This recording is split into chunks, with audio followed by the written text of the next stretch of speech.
बिहार विधानसभा चुनाव का चुनावी बिगुल फूंका जा चुका है और आज से लगातार रैलियों का दौर भी शुरू हो चुका है। प्रधानमंत्री नरेंद्र मोदी इस समय बिहार में हैं और मिथिला की धरती पर हैं। समस्तीपुर में जनसभा को उन्होंने संबोधित किया। उससे पहले वो कर्पूरी ग्राम गए। कर्पूरी ग्राम वहां जहां कर्पूरी ठाकुर का जन्म हुआ था, उनके गांव जाकर श्रद्धांजलि अर्पित की, परिजनों से मुलाकात भी की और इसके बाद समस्तीपुर में जनसभा को उन्होंने संबोधित किया। और जनसभा को संबोधन के दौरान उन्होंने कहा कि जननायक शब्द चुराने का प्रयास किया गया महागठबंधन की तरफ से।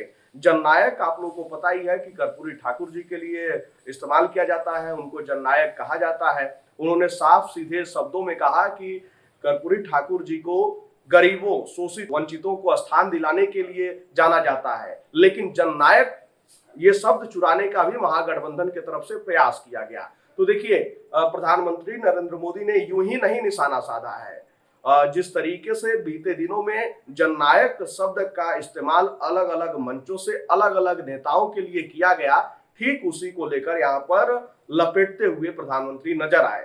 दरअसल आप लोगों को याद होगा कि वोटर अधिकार यात्रा निकाली गई थी। उस यात्रा के दौरान जब पूर्णिया वो यात्रा पहुंची थी तो उस समय पप्पू यादव ने तेजस्वी यादव को मंच से जननायक बता दिया था, जिसके बाद खूब हंगामा मचा था। तमाम सवाल पूछे गए थे पप्पू यादव से कि आखिर आप तेजस्वी यादव को जननायक बता रहे हैं, वही तेजस्वी यादव जो आपको हराने का प्रयास किए।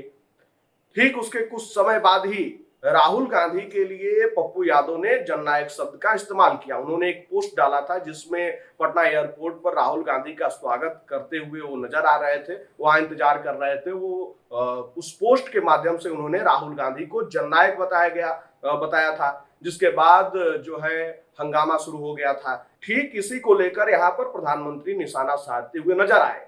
साफ सीधे शब्दों में कहा कि जननायक की उपाधि भी चुराने का प्रयास किया गया और इस उपाधि को चुराने वालों को जनता सब कुछ समझती है, जनता सबक सिखाएगी।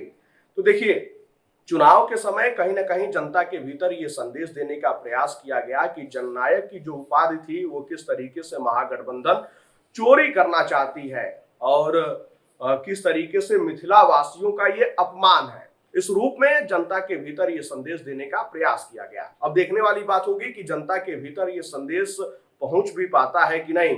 लेकिन जननायक की उपाधि को लेकर तो तमाम चीजें देखने को मिली थी बीते दिनों से और सबको जैसे लग रहा था कि पप्पू यादव सबको जननायक ही बता देंगे एक एक करके। तेजस्वी यादव को पहले उन्होंने जननायक बताया, उसके बाद राहुल गांधी को भी बताया था।